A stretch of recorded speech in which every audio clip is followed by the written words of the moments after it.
Hi guys, and in this video I will show you how to download and install new Hwid Spoofer for free. First, open link from description and download the archive. After this, open our archive and unpack folder to any place. Password is 123.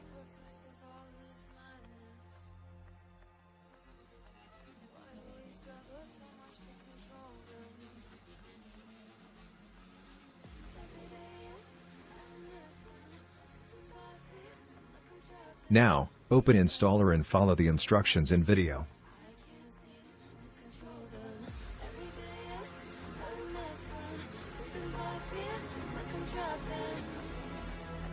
My emotions, I can't seem to control them.